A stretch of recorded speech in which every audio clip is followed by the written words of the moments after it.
de arreglar y de solucionar sus problemas financieros con sus proveedores, con sus acreedores, de alguna forma, ya sea o bien estirando los plazos, como dije, o bien negociando los intereses, o bien, por supuesto, reduciendo en algo el capital que debe, ¿no? Sí, Tomás, te escucho. No, justo, profesor respondió. Era eso que me falta, reducción del monto total de la deuda. Claro, ¿viste? Reduciendo el monto total de esa deuda, ¿sí? Bien.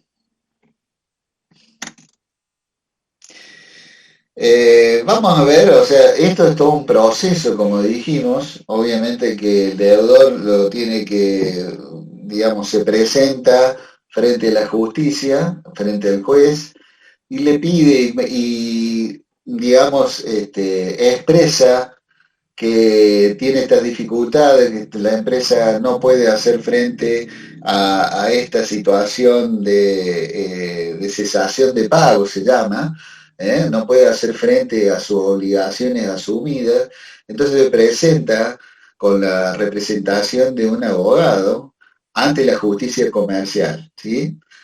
Expresando de que a partir de determinada fecha no ha podido, dadas las dificultades financieras producto de alguna causa que originaron esa insuficiencia de recursos para hacer frente a sus obligaciones, y presenta además todo lo que hace a sus bienes, qué bienes tiene a la fecha de presentación, bienes y derechos, obviamente, qué pasivos, o sea, qué deudas tiene a la misma fecha de esa presentación, y después qué libros o qué documentación tiene que justifique y que determine la legalidad de los registros contables que lleva, si es que lo tiene. Obviamente que todas las pruebas que el deudor acerque al juez obviamente facilitará el proceso de decisión que tiene el juez para determinar si le otorga o no el concurso.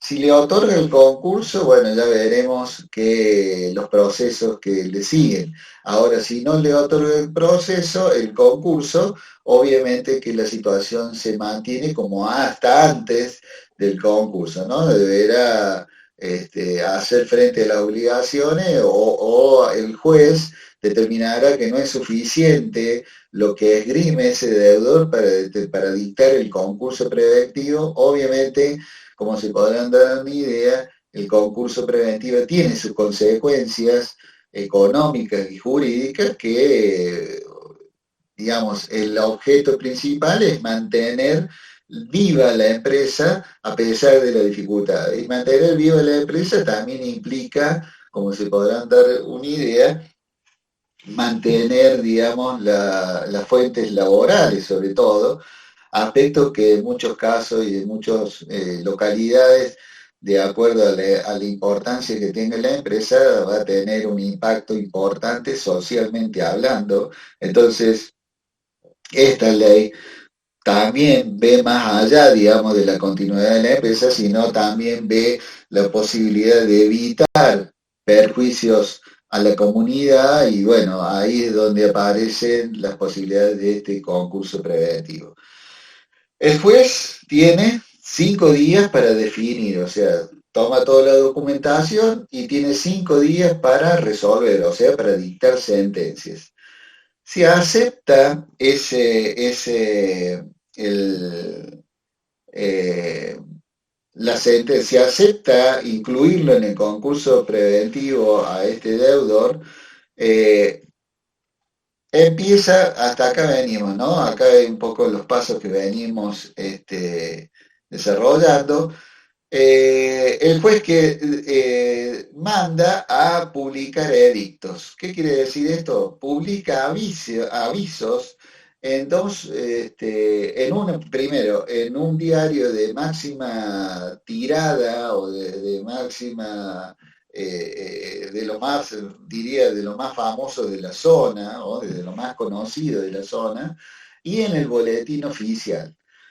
En el boletín oficial es donde se publican las leyes. A partir de la publicación en el boletín oficial, las leyes tienen validez. ¿Por qué?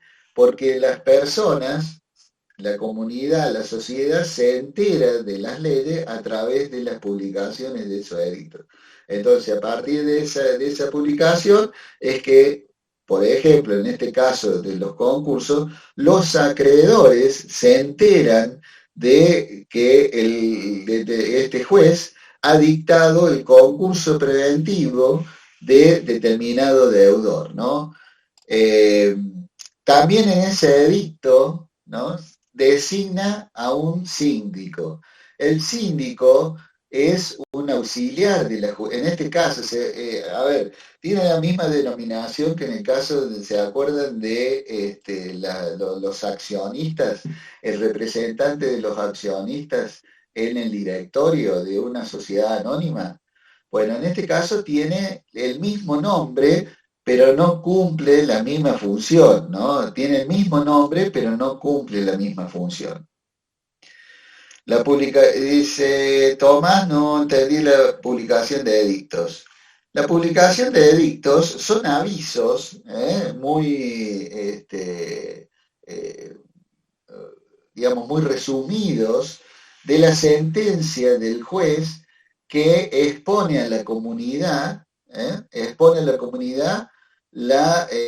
que determinado deudor, determinada empresa unipersonal o persona jurídica, se le dictó el concurso preventivo. Esto es ya vamos a ver para qué es lo que publica ese edicto, obviamente que para que se entere la comunidad, ¿no? Para que se entere más que la comunidad, se enteren los propios acreedores de este deudor, ¿no? Entonces, obviamente, a partir de esa publicación, que vuelvo a repetir, un aviso se publica en el boletín oficial y otro aviso se publica en el diario de más tirada de la zona donde pertenece la empresa. Por ejemplo, si fuera en Córdoba, se publica en el boletín oficial y en La Voz del Interior. Generalmente están ahí cerquita de los avisos fúnebres. Vaya la redundancia, ¿no? No es por nada, pero va por ahí el tema de los avisos, así que muy probable que si ustedes acceden al diario La Voz del Interior, van a ver ahí cerca de los avisos fúnebres los edictos donde los jueces en lo comercial publican aquellos deudores que accedieron al concurso preventivo, ¿sí? Vuelvo a repetir, en ese aviso también el juez designa un síndico, ¿no?, que va a tener un papel muy significativo dentro del proceso concursal, porque va a auxiliar al juez, es decir, va a asesorar al juez en relación a todo el proceso que va a llevar adelante este concurso. Imagínense de que el juez está muy al tanto y sabe mucho de leyes y de procesos judiciales, pero poco sabe de lo que es la administración y de los procesos internos de una empresa, ¿no?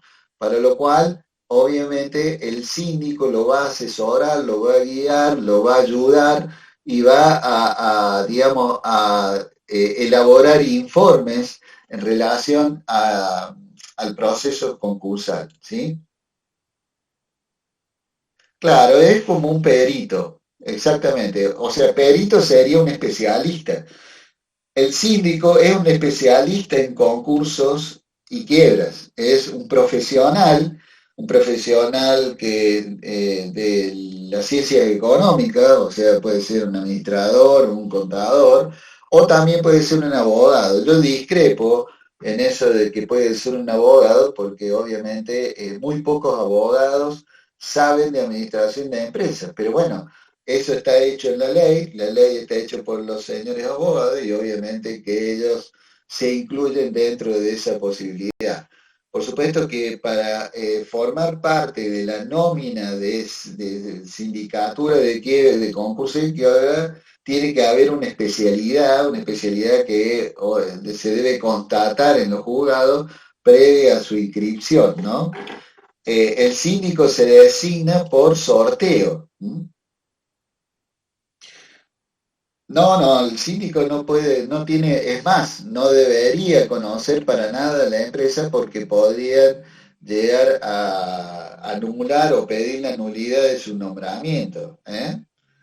Es absolutamente independiente de la empresa. Es más, el síndico se designa por sorteo para evitar todo ese tipo de cosas. Aparte, imagínense, no va a ser lo mismo en cuanto a lo que puede llegar a cobrar ese síndico, porque cobra honorarios por el trabajo que va a hacer, no es lo mismo que cobre por una gran empresa o una empresa importante que por un kiosco de revistas, no, ¿me entienden? Entonces, para evitar suspicacias, aunque las hay, se hace un sorteo de una nómina de especialistas en sindicatura de concursos y quiebra.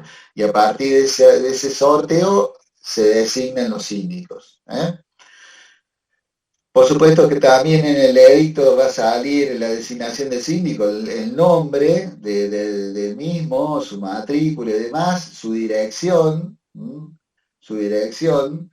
y algo muy importante, el horario donde el síndico va a recibir a los acreedores en la verificación de créditos. ¿Qué quiere decir eso? Los acreedores van a ir al local donde defina el síndico, por supuesto que está en la publicación de ese edicto, porque si no, no hay forma de enterarse, en el horario que también dice ahí, para probar de que el deudor concursado les debe dinero en determinada cantidad. Cómo lo prueba? Y bueno, a través de la documentación que ellos dispongan.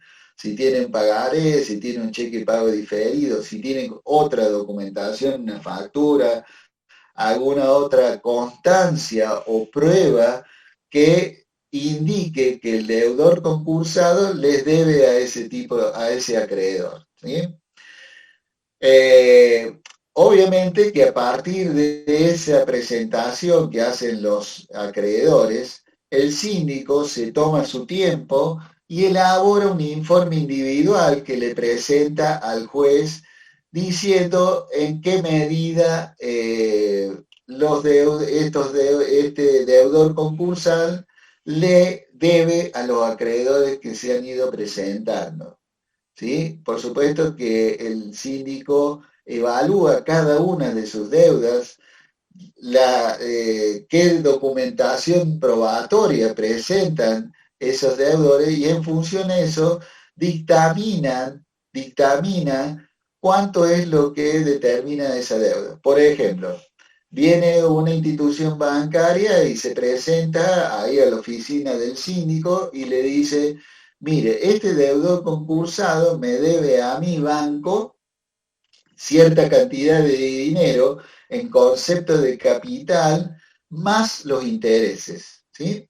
Entonces el síndico, ¿qué va a hacer? Va y dice, y bueno, usted banco, ¿qué tiene para probar eso? Y bueno, yo tengo esta documentación, tengo la solicitud, tengo el pagaré, perfecto, firmado por el deudor que hoy se está concursando y por lo cual me presento yo acá, y obviamente que me debe este capital que no te, o sea, porque no me pagó la cuota a partir de tal mes, entonces me debe los intereses de esas cuotas que no pago, más los intereses que corrieron en este tiempo. Entonces, ¿qué va a hacer el síndico? Va a ver y va a decir, bueno, a ver qué es lo que presento. Sí, esta es la firma del deudor, concursado, bien, perfecto. ¿Cuántas cuotas dice que no le pagó? Y no le pagó 3 cuotas. No, pero sin embargo, el deudor concursado me dice que le pagó este, todas las cuotas. a que debía ahora. Y bueno, entonces hay un cotejo de documentación y de dichos, digamos, de una parte y de la otra, y el síndico en definitiva dictamina cuánto es lo que realmente el deudor le debe, el deudor concursado le debe a cada uno de sus acreedores. Por supuesto, a partir de esa fecha también se produce lo que acá dice, una inhibición de los bienes del deudor. ¿Qué quiere decir?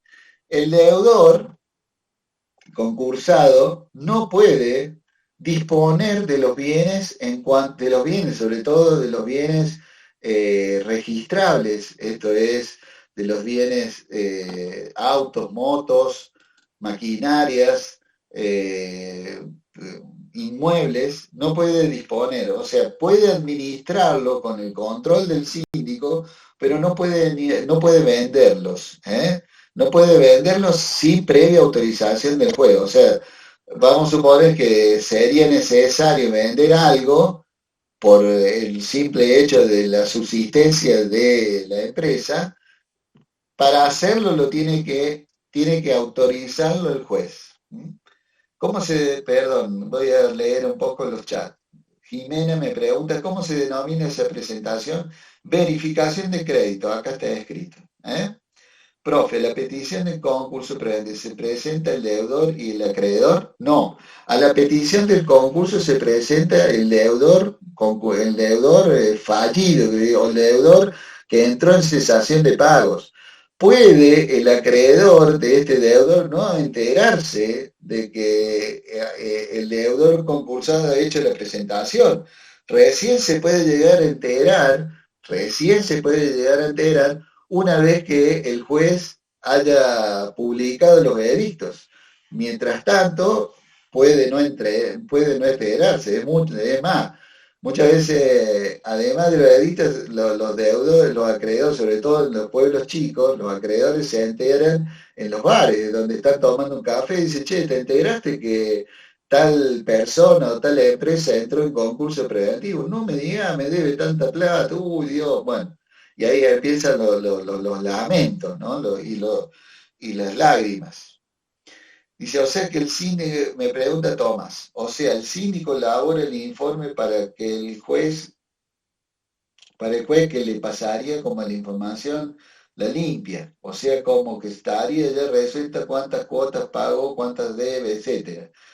Ya sea que uno dice que pagó todo, claro, es exactamente, o sea, le pasa en limpio, le pasa en limpio lo que realmente el deudor concursado debe a la fecha este, de la sentencia donde se declara el concurso preventivo, ¿no? A partir de ahí existen una serie de efectos legales que hacen, que ya lo vamos a ver, que muy importantes, que tienen que ver con la consecución o con el proseguir de este concurso, ¿no? Bueno, seguimos. Bien, entonces una vez que el síndico presenta el informe individual de esto, acá resumimos un poco las tareas que les venía comentando, ¿no? Analiza las causas que originaron el concurso, ¿eh? Analiza las causas, o sea, a qué se debió que este deudor concursado empezó a tener dificultades, ¿eh? Verifica los activos y las deudas que tiene, lo que les decía yo, ve los libros de comercio, todo esto va a ayudar, digamos, a que el concurso tenga un desarrollo más fácil. Si no tiene activos y tiene un montón de deudas, y bueno, la cosa se complica más, porque vuelvo a repetir, la idea es la continuidad de la empresa, la actividad. ¿Eh? La idea es mantener las fuentes de trabajo. Ese es el objetivo primario que tiene esta ley y este proceso. Es decir, frente a algunas dificultades que de otra forma serían imposibles de sobrellevar, bueno, hay este proceso, ¿no es cierto?, eh, tiene el objetivo principal de eso, de la continuidad de la empresa, la posibilidad de esa. Determina la posible fecha de cesación de pago. Esto es muy importante, esta determinación de la fecha de cesación de pago, porque se establece lo que se llama un periodo de sospecha. En ese periodo de sospecha que estaría, que sería entre la fecha de cesación de pago y 2 años para atrás, el síndico investiga todas las acciones que llevó el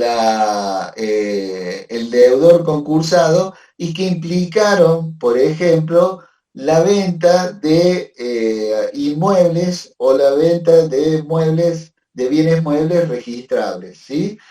En cuyo caso llegado el caso, a declarar nula alguna venta por cuanto puede considerarse de que se ha vendido o ha vaciado, lo que comúnmente se dice, ha vaciado su patrimonio a exprofeso, o sea, para evitar, digamos, que los deudores cobren, perdón, los acreedores cobren la deuda que reclaman, ¿no? A ver, ¿cómo viene esto? Es decir, el proceso de dificultades financieras es como una bola de nieve.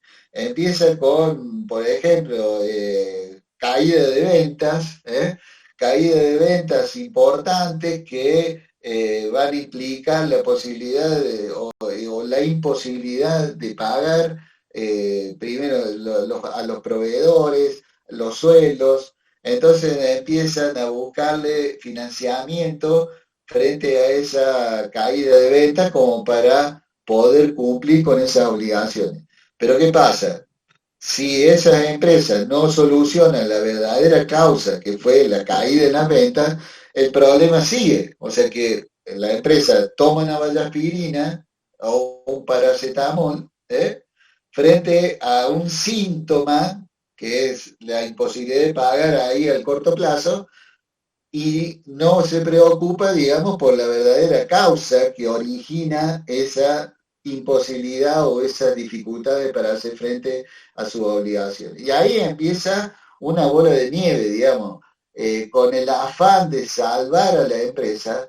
Muchas veces los empresarios buscan a prestamistas, a usurarios, ¿no es cierto?, con tasas de intereses altísimas, y se meten en unos problemas terribles que de muy difícil solución y salida. Entonces, ¿qué empiezan a hacer? Empiezan a enajenar sus bienes, o sea, empiezan a transferir la propiedad de sus bienes en muchas veces simulaciones de venta. Le empiezan a transferir al padre, a la madre, al amigo. Entonces se empiezan a querer, digamos, resguardar lo que le queda como patrimonio. Entonces, ese periodo de sospecha hace de que el síndico abra el ojo y estudie si existe o existió alguno de esos tipos de maniobras. De existir alguno de ese tipo de maniobras, obviamente es muy probable de que se declare de nulidad absoluta esa posibilidad, esa venta, y se retrotrae la venta, o sea que vuelve los bienes o el bien al patrimonio del deudor concursado. Esto es así porque también la ley dice y protege de alguna forma a los acreedores, protege a los acreedores.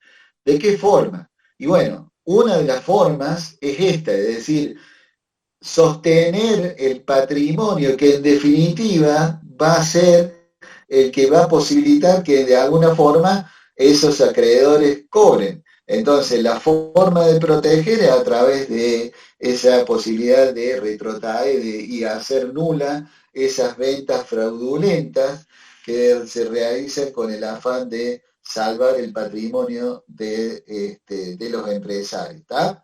Entonces, también hace otra cosa importante en función a la salvaguarda de los intereses de todo el conjunto de acreedores, es que no se puede, una vez determinado el concurso, una vez que el juez decidió el concurso, el deudor concursado no puede hacer pagos fuera del proceso concursal. Es decir, ¿para qué se hace esto? Y bueno, para evitar que el deudor concursado que puede tener cierta amistad con alguno de los acreedores, beneficie a ese acreedor en detrimento de otros acreedores, ¿sí? Sobre que los recursos son escasos, encima vamos a usar el amiguismo como para desviar los pocos recursos que hay para cancelar ciertos pagos, cuando el resto de los acreedores del deudor mira pasar el efectivo, ¿no? Y se queda sin cobrar. Entonces, a través de ese impedimento que la ley, que le pone la ley, de la prohibición, digamos, de pagar alguna suma de dinero por fuera del concurso preventivo, también es una manera de proteger a los intereses del deudor, de los acreedores, todos. A ver, vamos a leer el chat. ¿Cómo se controla eso? Y bueno, eso hay que ver cómo se controla. Primero que dijimos de que la posibilidad de vender algo o, por ejemplo, no va a poder vender nada para hacer eso, para pagar. Y otra cosa, el síndico, no nos olvidemos que el síndico, a ver, a pesar de que el deudor concursado va a seguir administrando su empresa, o sea, va a seguir funcionando como si no pasara nada, pero en realidad pasa. En realidad pasa. ¿Por qué? Porque va a tener la visión permanente y el control permanente del síndico. Entonces, si hay unos fondos que salen para determinado lado, y esos fondos tienen que estar registrados porque los controla el síndico. ¿Estamos? Obviamente, a ver, por supuesto que echa la ley, echa la trampa. Evidentemente que eso dice la ley, pero los argentinos somos muy bichos y muy vivos para joder a la gente, y eso ustedes lo saben perfectamente. Muchas veces esos pagos que se realizan fuera del concurso no los hace directamente el deudor concursado, lo hace otra persona allegada al concursado y lo hace también por fuera, pero como lo hace otra persona, ¿Me entienden? Entonces no está mal que otra persona muy daditativa pague la deuda de un concursado. No escuché si lo dijo, profe, pero pero le pregunto quién paga los honorarios del síndico y del juez. No, bueno, el juez no cobra honorario, el juez cobra un sueldo por funcionario de la justicia. Y el síndico, todos los gastos inherentes al concurso corren por cuenta del deudor concursado, incluidos los honorarios del síndico. ¿Mm? Incluidos los honorarios del síndico. Bueno, volvemos un poco acá, que esto me sirve de guía para no olvidarme de nada. Entonces, bueno, ya vimos el tema de la fecha de cesación de pago y por supuesto analiza la continuidad de la empresa. Si el síndico, ¿no es cierto?, dictamina de que la empresa es inviable y es imposible que continúe, y bueno, lamentablemente esa empresa va directamente a la quiebra, ¿no? Porque obviamente que no hay otra posibilidad, ¿tá?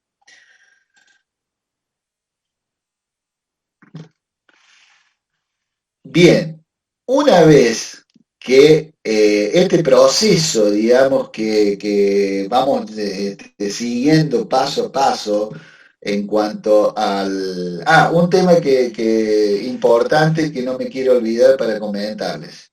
La- eh, el proceso ese de verificación, obviamente, puede ocurrir, y es muy común que así ocurra, que el deudor perdón, el acreedor de ese deudor concursado no se entera en tiempo e informa de que el deudor ha sido concursado, ¿no? Es decir, eh, para verificar el crédito tiene un plazo, que se corta cuando lo determina y está en el aviso, en la publicación de los edictos, ¿no es cierto? Entonces, vamos a suponer que ese deudor no se enteró y se le pasó el plazo, o sea, se le venció el plazo. Eso no implica de que este deudor, perdón, este acreedor, haya perdido el derecho de cobro de su deuda. No lo perdió, pero sí, todo este proceso que es gratuito, simplemente tienen que pagar ahora una tasa en la verificación estos acreedores, pero el resto del proceso es todo gratuito, o sea, no es necesario contratar ningún abogado ni nada. En el caso de que exista una verificación tardía, y es así como se llama ese trámite, ese acreedor con esa deuda que quiere cobrar y reclamar debe contratar un abogado en forma particular para poder incluirse dentro del concurso. ¿Ah?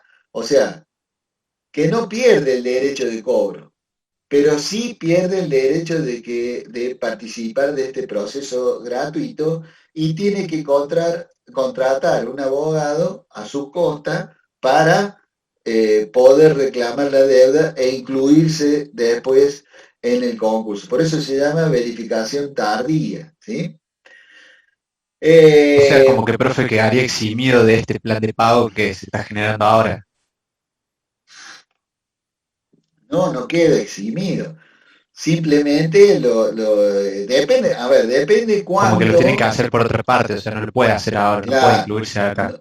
Como que pierde la claro, oportunidad de hacerlo gratis en ese momento. exactamente, pierde la oportunidad de hacerlo gratis, exactamente, exactamente.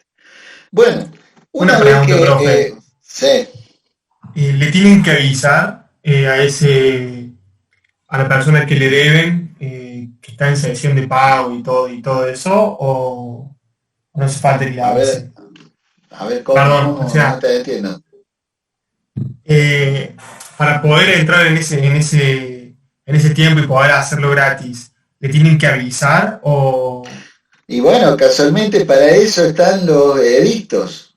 O sea, vos tenés que leer los edictos para enterarte. Ah, ¿Se claro, claro. entiende? A ver, por supuesto que uno dice, bueno, claro, al estar, vamos a suponer, uno que no está acostumbrado al ritmo de los negocios y a las ventas, obviamente que jamás te va a poner leerlo. Primero, más que nada, están al lado de los avisos fúnebres, o sea, básicamente dicen que empezás a leer los avisos fúnebres cuando empezás a hacer, a tener cierta edad, que obviamente que de jóvenes lo último y jamás leer los avisos fúnebres. Y esto está, bueno, y en esto pasa lo mismo, o sea, si vos no estás dedicado al negocio, al comercio, si sos un empleado de relación de dependencia, jamás vas a leer un dictamen, perdón, un edicto de eso, y menos en el boletín oficial. Vamos a suponer que vos compras todos los días y te gusta leer La Voz del Interior, que es el diario de mayor tirada de acá de la ciudad de Córdoba, de la provincia de Córdoba. ¿Qué va a hacer? ¿Va a leer algún titular? ¿Va a leer deporte? ¿Va a leer alguna cosa? Bueno, yo no sé si va a leer lo del COVID, porque ya seguramente deben tener repodrido, pero obviamente que va a leer eso, pero nunca va a leer los edictos que figuran en la voz del interior. ¿Sí? Pero ¿qué pasa? Eso porque uno no está acostumbrado a eso, pero sí la persona que se dedica al negocio, que está permanentemente en la calle, que está pendiente de que del cobro de sus, o de recuperar lo que le deben, y permanentemente ve o mira a ver si alguno de sus deudores no se presenta en concurso, ¿se entiende? Entonces están permanentemente atentos. Por supuesto, en el caso de, por ejemplo, en el caso de los bancos, hay departamentos legales, ¿no es cierto?, que tienen la tarea constante de ir mirando y de ir avisándole al banco, che, mira, este tipo se presentó en concurso y fíjate si no debe plata, ¿tá? Entonces, hay un seguimiento que el común de la gente no lo hace, ¿tá? Eso es una realidad. Pero puede ser, le ha pasado hasta el propio banco también, de que no lo hayan visto y se hayan enterado por otro lado de que ese deudor se concursó.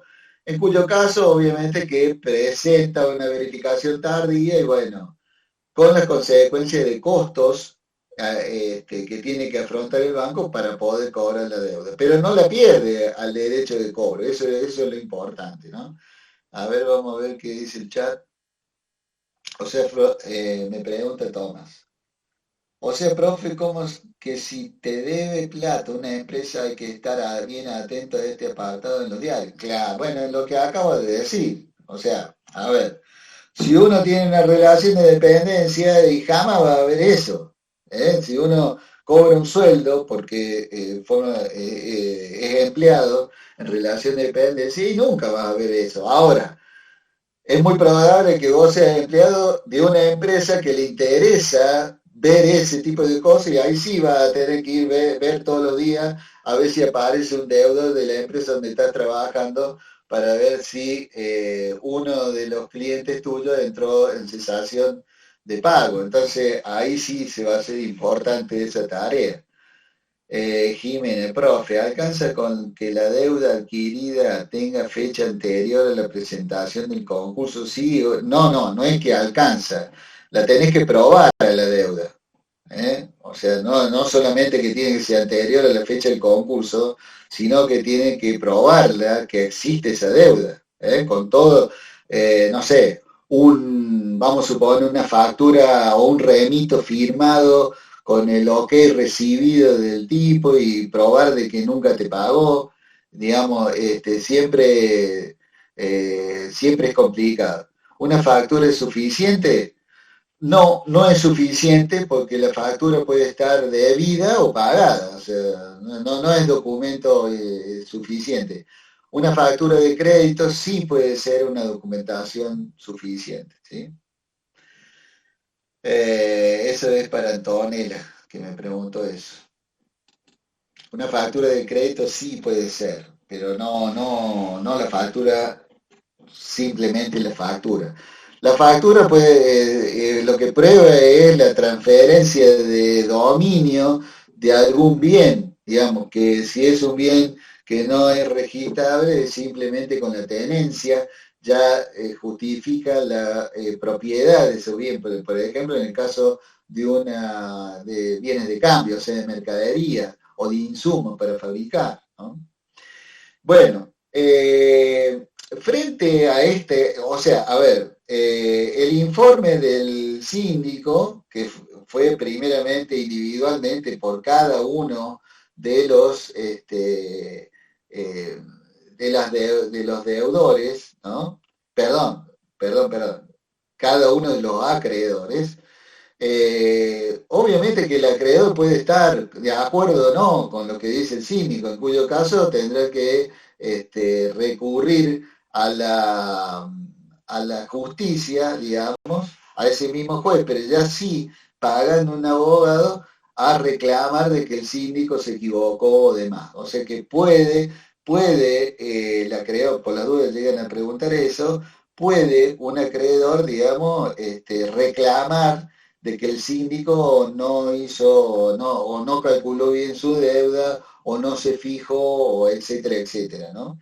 Entonces, sí lo puede hacer, pero tiene que ser con asesoramiento de un abogado externo, ya obviamente con costas a favor del recurrente, digamos, ¿no? Bien. Una vez que el síndico presentó todo ese informe, elabora después un informe más general donde expresa eso que hablamos anteriormente, la posibilidad de continuidad de la empresa. Ahí aparece un periodo, ¿no es cierto?, en la cual el deudor concursado debe elaborar una propuesta a los acreedores, una propuesta que es la que decíamos al principio, puede consistir en la reducción del capital, en la reducción del interés o sacarlo directamente a los intereses o directamente, y obviamente el estiramiento de los plazos. O puede haber una combinación de las tres cosas. Normalmente es estiramiento de los plazos, sin intereses y reducción del capital, ¿no? Las propuestas que el deudor concursado hace a los acreedores. Dice, Jimena me pregunta, entre los acreedores se prioriza, entiendo que se prioriza. ¿Pagaría el que más le deben o a la idea es que todos lo cobren? Bueno, acá viene acá te respondo todo eso, ¿no? Y remito tampoco entonces. No, el remito, o sea, también es igual, o sea, el remito prueba que el deudor concursado, digamos, recibió la mercadería, ¿sí? Bueno, y obviamente que el acreedor tendrá que probar de que nunca se la pagó. O sea que no es, que recibió la mercadería no es prueba de que no tenga deuda, ¿no? O por el contrario, tampoco es prueba de que exista deuda, porque se la puede haber pagado, ¿no? Que puede que no haya emitido la factura, ¿sí? Pero bueno, eso es otra historia. Acá en este caso, o sea, vuelvo al tema. Quiero en esta parte hacerlo bien, digamos, bien claro, como porque este forma parte del meollo de todo el proceso concursal, ¿no? El deudor concursado presenta una propuesta de pago, ¿sí? Presenta una propuesta de pago. ¿Qué puede ser? ¿Sí? Reducción del capital, estiramiento de los plazos y sin intereses. O la combinación de todo eso, ¿sí? Entonces, ¿qué tienen que hacer los acreedores? Tienen que aprobar o no la propuesta, ¿sí?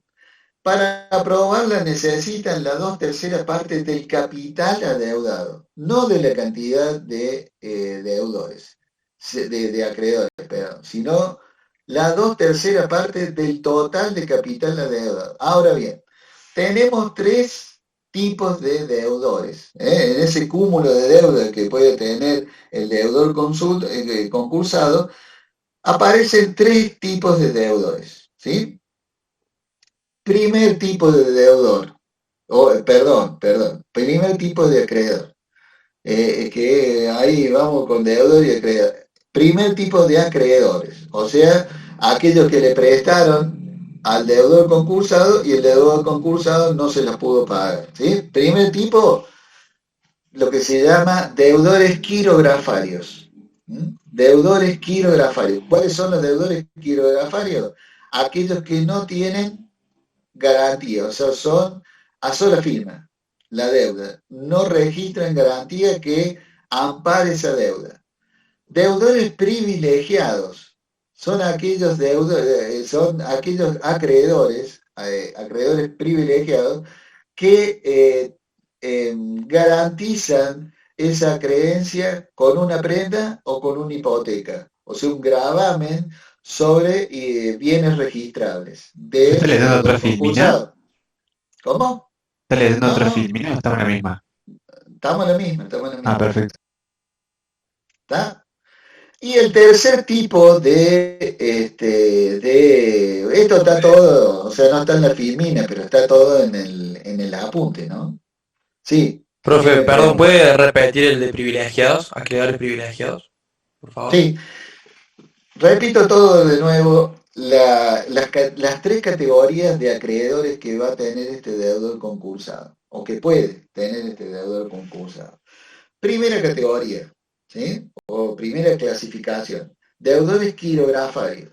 ¿A qué llamamos deudores quirografarios? A aquellos cuya creencia, o sea, lo que le debe el deudor concursado, está sin garantía, no tiene ningún tipo de garantía, es simplemente es sola firma, es decir, vamos a suponer, como habíamos hablado, un ejemplo de almacenero que viene su cliente, saca mercadería y no se la paga sino hasta fin de mes, bueno, y no firma nada, es sin garantía, simplemente la palabra del deudor, nada más. Bueno, esos son deudores quirografarios.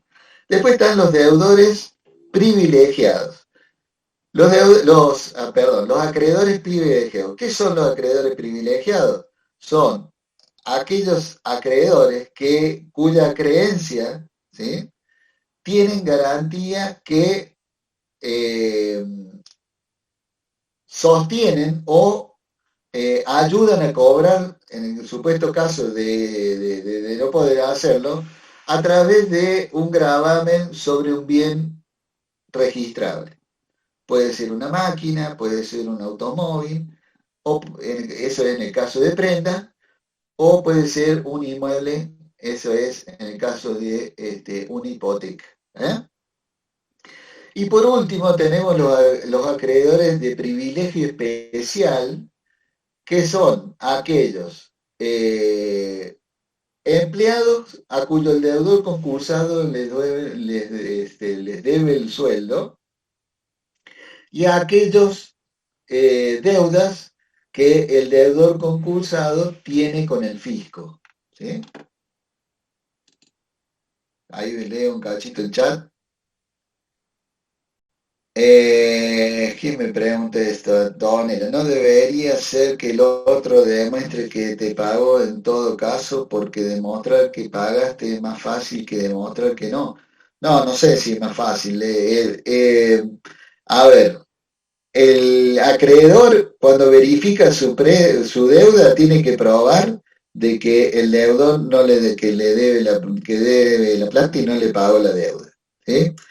Eh, y obviamente que por su parte el deudor concursado va a probar de que se la pagó, o sea que tanto una parte como la otra van a presentar sus pruebas y el síndico, no nos olvidemos de que cuando el deudor concursado se presenta a pedir el concurso, el juez le va a pasar toda la documentación al síndico y el síndico también va a leer todo lo que va a estudiar, va a investigar todo lo que el deudor concursado debe. Entonces ahí va a cotejar y de ahí va a sacar una conclusión. ¿Cómo se llama el último, el de los empleados? Privilegio especial, acreedores de privilegio especial. Ahí me lo contestó Jimena, gracias Jimena. Bueno, seguimos entonces. Profe, una pregunta.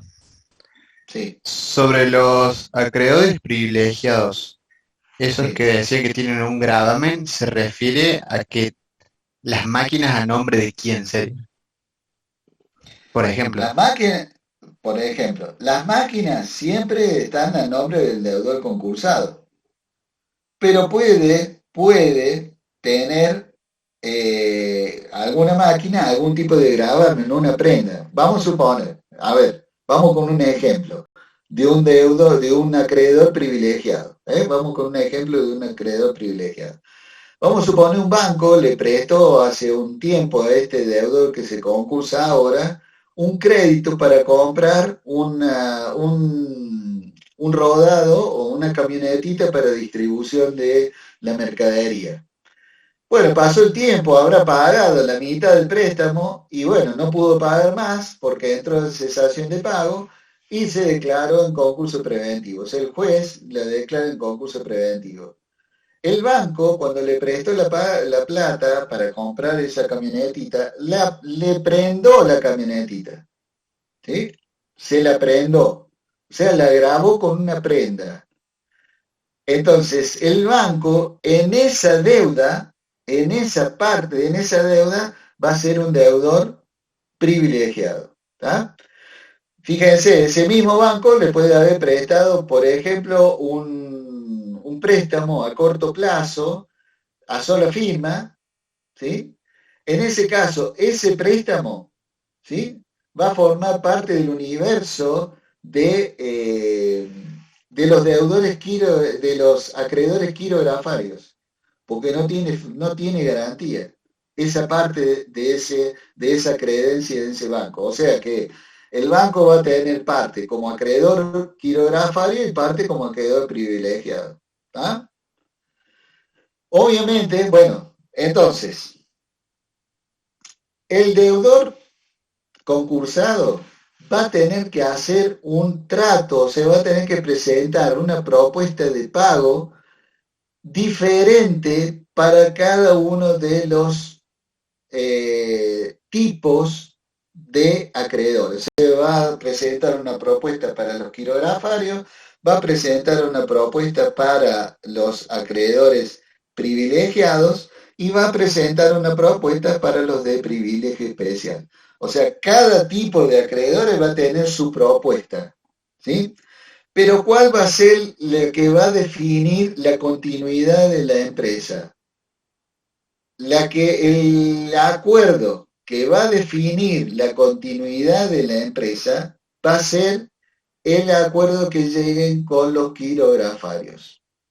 Entonces, esa propuesta que hace el deudor concursado a los quirografarios va a tener que ser aprobada por la 2/3 parte de la suma total de capital quirografario, o sea que no tiene garantías. ¿Por qué la ley hace este tipo de distinciones? Bueno, porque se supone que las deudas quirografarias son las más débiles. Entonces son ellas las que más, digamos, por las que se vela, ¿sí? En cuanto a la posibilidad de cobrar esa deuda, porque no tienen otra posibilidad. No tienen posibilidad de rematar un inmueble, no tienen posibilidad de nada. Entonces, para darle mayor sustento, para darle mayor fuerza al acuerdo, son los quirografarios los que en realidad definen si la empresa tiene continuidad o no. Para ello necesitan la 2/3 parte de ese capital, del total de capital adeudado, no de la cantidad de deudores, ¿sí? A ver, obviamente, imagínense, ¿cómo puede llegar a ser un acuerdo de ese tipo? Y bueno, puede ser, miren, yo, acreedores queridos, les ofrezco el 50% del capital sin intereses y a 10 años de plazo. Fíjense cómo puede ser una propuesta que presente este acreedor concursado. Y ustedes me dirán, pero es un abuso. ¿Cómo va a presentar esa propuesta? Y las presentan. Y a veces el 50% es mucho. A veces lo hacen por el 40, el 30. Pero ¿qué pasa?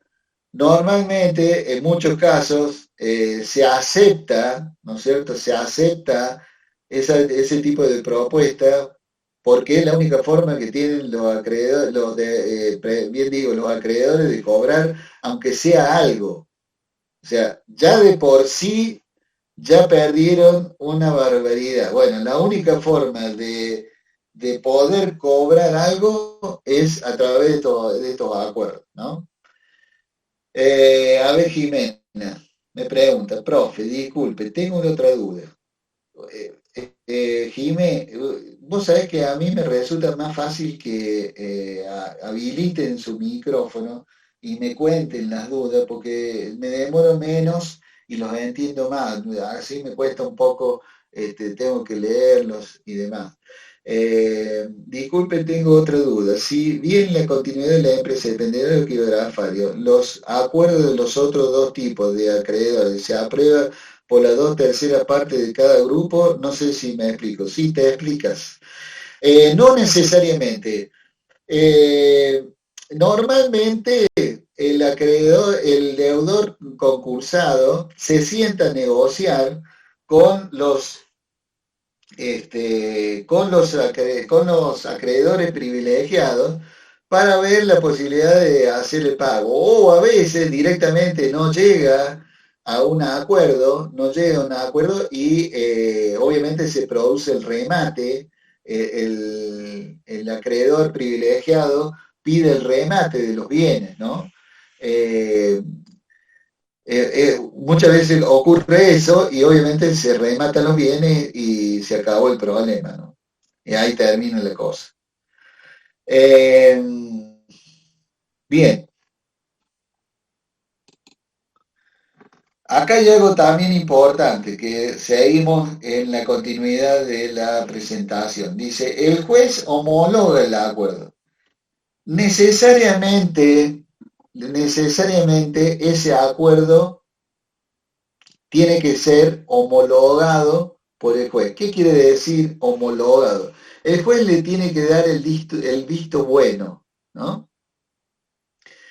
Una vez que el juez le dio el visto bueno, ese acuerdo se transforma en ley entre las partes. ¿Qué quiere decir? Fíjense que esto es muy importante. Si el acuerdo significó que se reducía el 50% del capital, a partir de la homologación, la deuda del deudor concursado pasa a ser el 50% del capital. El acreedor no tiene más derecho a reclamar absolutamente nada. A partir de la homologación del acuerdo, ese acuerdo hace de que adquiera la deuda a la cual llegaron en la propuesta. ¿Sí? Es decir, que a partir de ahí no puede haber arrepentimiento, no puede el acreedor reclamar absolutamente nada fuera del acuerdo. ¿Está? O sea, profe, que va a salir perdiendo igual el acreedor. Sí, claro. Y sí, siempre sale perdiendo. O sea, es muy difícil de que el acreedor gane. Vamos, a ver, Digo que digamos, no gane, pero que recupere por lo menos. sí, ¿no? Y a veces no se recupera nada porque no hay nada para recuperar. O sea, a ver, muchas veces los acreedores no tienen, o sea, los deudores concursados no tienen absolutamente nada. Y obviamente que eso va O transfirieron directamente a las la cosas a quiebra. otro nombre, de otro. No, no, porque en ese caso entra lo que hablamos recién del periodo de sospecha. Si transfirieron las cosas a nombre de otro, esa transferencia se puede anular, ¿eh? Se puede anular y retrotraer, digamos, y volver a que esos bienes transferidos este, vuelvan al universo o al patrimonio del deudor concursado, ¿no? Una cosa Profe, también que provoca, dame un segundo si no me voy a olvidar, y después me preguntas. Una cosa también que provoca este concurso, este proceso, digamos, a medida que el deudor va teniendo dificultades, ¿no es cierto? Los acreedores le van haciendo juicio, ¿eh? Va echando gente y los trabajadores le van haciendo juicio. No le pagó 3 o 4 cuotas a un prestamista y le va a hacer juicio. Todos esos juicios se paran al momento del dictado del concurso y el concurso, este proceso los absorbe. O sea que separa todo ahí. También separa, digamos, no hay más devengamiento de intereses. O sea, a partir de la fecha donde el juez dice, bueno, esta persona está concursada, separa el devengamiento de los intereses. O sea que las deudas no generan más intereses. Sí, ahora lo escucho. Había una chica Profe, antes. sí, profe. Ya es una pregunta que le había hecho antes, pero que acaba justamente de contestarme ahora. El tema de los acreedores, que son los empleados, sería, ellos estarían dentro de una de estas categorías, ¿no?, de acreedores, pero tienen prioridad en realidad en el momento de hacer los acuerdos, me parece, ¿o no? Sí, tienen prioridad, o sea, tienen Tienen la prioridad, o sea, prioridad. serían como quirografarios de ellos. No son quirografarios, tienen un privilegio que se llama privilegio especial. O sea, a ver, ¿cuál es este privilegio? Digamos, la empresa continúa su actividad, ¿no es cierto? Porque el deudor concursado tiene la posibilidad de continuar, o sea, no hay ningún problema que continúe con el control del síndico. Y va a generar plata, va a generar dinero. ¿Quiénes van a cobrar ese dinero primero? Bueno, esos acreedores de privilegio especial, o sea, primero van a cobrar los trabajadores, después van a cobrar los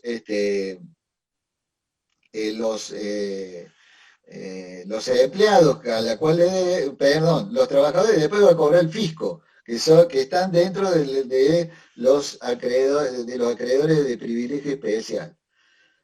Después, ¿qué va a pasar? El juez, vamos a suponer de que no funciona esto, porque, a ver, mientras funcione, algunos van a llegar a una propuesta y van a ir pagando, ¿no es cierto? Y obviamente que como dijimos recién, cada tipo de acreedor va a firmar un acuerdo, todos van a firmar un acuerdo con este deudor concursado, todos esos acuerdos van a ser homologados por el juez. Pero el único que va a definir la continuidad va a ser el acuerdo que se firme con los acreedores quirografarios, ¿sí?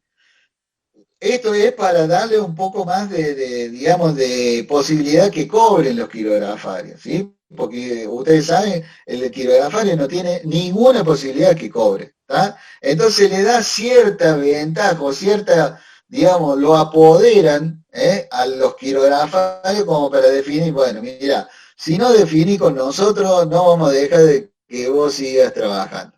¿Me entendés? ¿Me entienden? Entonces, como no tienen otra cosa, la ley le da esa posibilidad. Ahora, obviamente que también este deudor concursado va a tener que llegar a un acuerdo con los que tienen prenda y con los que tienen hipoteca, es decir, con los acreedores privilegiados, para que también les permita la continuidad. Si ellos, por ejemplo, no tienen la continuidad, obviamente que también ahí se arma el lío bárbaro y puede llegar a declarar la quiebra, ¿tá? Entonces, obviamente que una vez homologado ese acuerdo, o sea, dado el visto bueno por parte del juez, a partir de ahí le cambia la deuda al deudor concursado.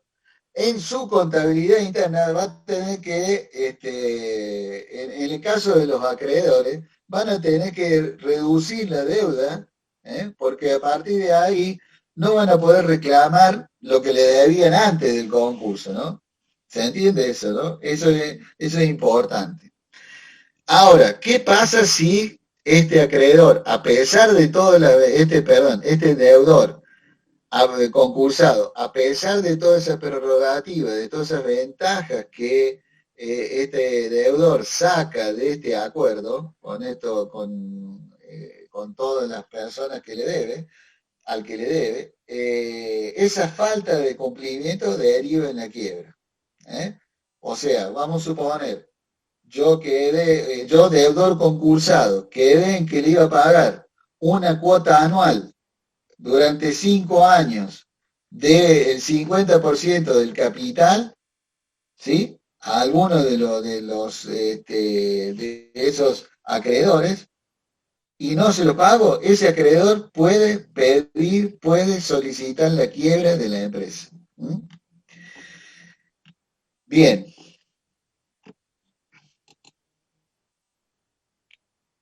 Esto es muy importante y ya algunas cosas ya le hemos dicho, ¿no? ¿Qué efectos tiene el concurso preventivo sobre el deudor concursado? Dice, conserva la administración de los bienes. Bueno, ya lo habíamos dicho, ya lo habíamos mencionado. No puede realizar pagos fuera del acuerdo. También ya lo habíamos realizado. Dicho. Dice, en caso de una sociedad ilimitada, afecta los bienes de los socios. ¿Se acuerdan cuando hablamos de las sociedades colectivas?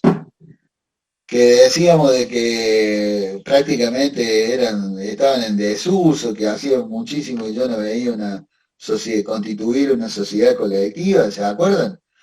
Bueno, a ver, ¿qué me dice cuál era la responsabilidad de los socios de una sociedad colectiva? Y era muy alta esa, como que el que tenía más, por más que el que tenía poco, o sea, la deuda en base a cómo era no importaba. El que tenía mal iban a cobrar mucho, o sea, algo así era. No, Solidarios. Como que no era ahí segura. está, ahí está, me está gustando. Ahí me está gustando. Sí, solidarios. Sí, ilimitados y subsidiarios. Exactamente, excelente. O sea, si bien, Tomás, vos tenías la idea, tu compañera, no sé quién habla. Jimena, profe.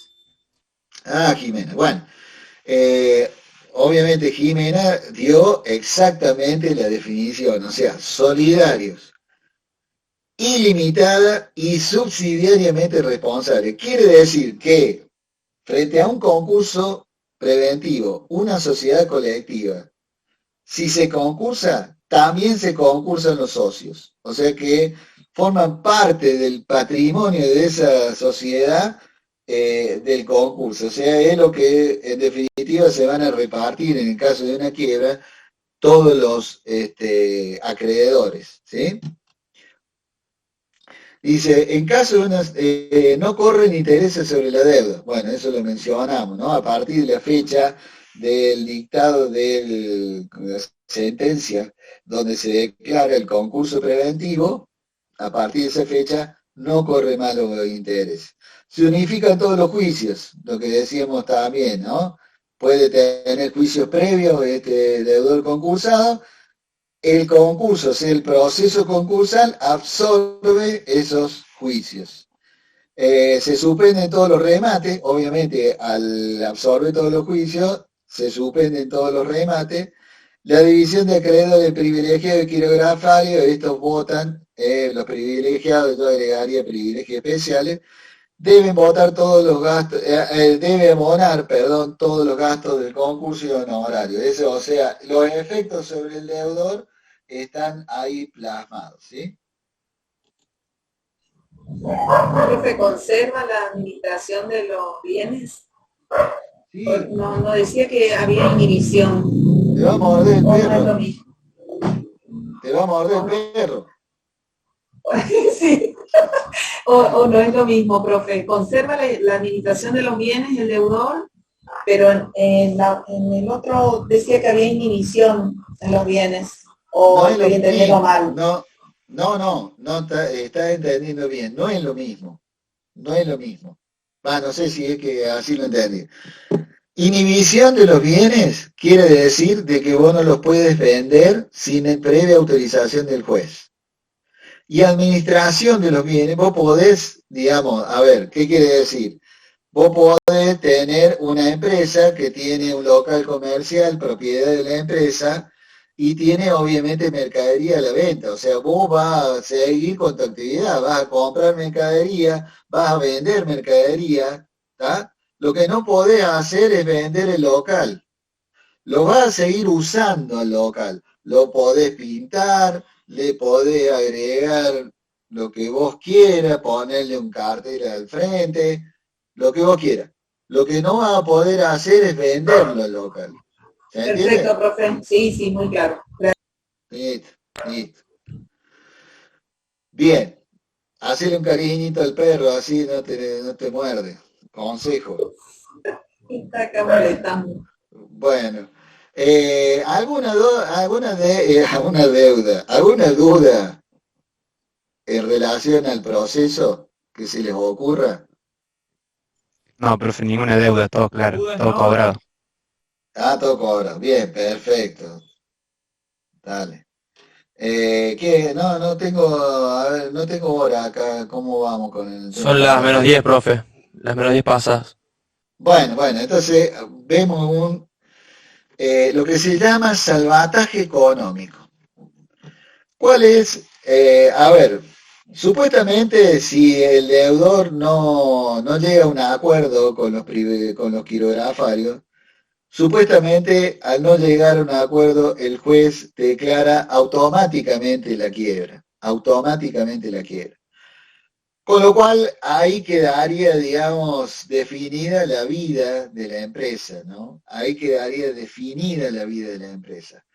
Y bueno, aparece un punto más que es lo que se llama salvataje económico, es decir, un resquicio más, ¿no? Donde previo a declarar, el juez declara la quiebra, dice y hace cabe una posibilidad y una última posibilidad, que exista un interesado, puede ser acreedor o no, que adquiera la empresa completa con sus activos y con sus pasivos, o sea, con toda la deuda.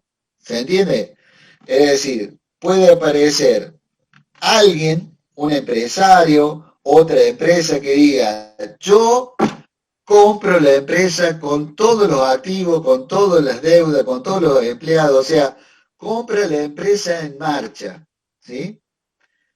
Es la única posibilidad previa a la quiebra que se produzca o se mantenga la continuidad de la vida de la empresa, ¿sí? Para El que eso estaba por pasar, también, sí, perdón, le escucho. iba a preguntar que era el ejemplo del que estaba por pasar el año pasado con esta empresa de Rosario, creo que era de Entre Ríos, por parte del gobierno, Vicentín. Claro, es muy probable, exacto, había una propuesta, no sé, de los chinos, de una empresa de capitales chinos, que compraba la empresa con todos sus activos y toda la deuda. Bueno, pero para que esto funcione, o sea, para que esto siga y para que sea aceptado, tiene que tener las dos terceras partes también de los acreedores quirografarios. ¿Está? O sea, igual que el acuerdo que le permite dar continuidad, acá también son los acreedores quirografarios los que tienen el poder de también, sumando las dos terceras partes del capital, de aceptar ese salvataje económico como última alternativa previo a la quiebra. ¿Sí? Y les cuento, bueno, además de bien, muy bien, por el ejemplo, también hubo acá un caso de salvataje económico en Córdoba. No sé si a lo mejor ustedes eran muy chicos o a lo mejor entre ustedes hay personas que tienen un poco más de edad para acordarse del proceso concursal que, sí, que siguió o que afectó, mejor dicho, la cervecería Córdoba. La cervecería Córdoba, eh, para los que les digo que tienen un poco más de edad, estaba en el barrio de Alberdi, ahí cerquita de la cancha de fútbol de los Innombrables. No lo puedo nombrar, por razones que se imaginarán. En ese caso, los acreedores quirografarios de la cervecería Córdoba no se pusieron de acuerdo, o sea que no llegaron a la tercera parte. Y con lo cual, obviamente, que desaparecía la cervecería Córdoba con su marca, con todo, y obviamente que desaparecía una fuente de trabajo muy importante. Tuve la suerte de conocer el estudiante secundario cuando me llevó a la escuela a conocer esa cervecería y el proceso de elaboración de la cerveza, o sea, de acá le estoy hablando unos cuantos años, y vino capitales chilenos y compraron la empresa, la cervecería, con todos sus activos y toda su deuda. Obviamente que esa propuesta fue aceptada por las 2/3 partes de los acreedores quirografarios y se instaló esa cervecería afuera, cerca de donde está la embotelladora de Córdoba, y hoy sigue fabricando la cerveza de la cervecería Córdoba, aprovechando, digamos, el fuerte impacto que tenía esa marca en toda la parte central del país. Sí, señora Silvia. Profe, una preguntita ¿el juez y el síndico continúan acompañando toda esta parte? ¿O ellos determinan, por ejemplo, el precio al que se va a hacer el salvataje económico, al que se va a comprar la empresa? Todo eso sigue acompañado por el juez y el síndico. No, ellos no determinan el precio. Ellos lo que hacen, o sea, todo lo va a aprobar la asamblea de acreedores quirografarios. Obviamente que siempre hay una visión, digamos, de ver la posibilidad de la continuidad. Imagínense que los acreedores quirografarios y todos los acreedores en definitiva, lo que pasa es que los quirografarios quieren,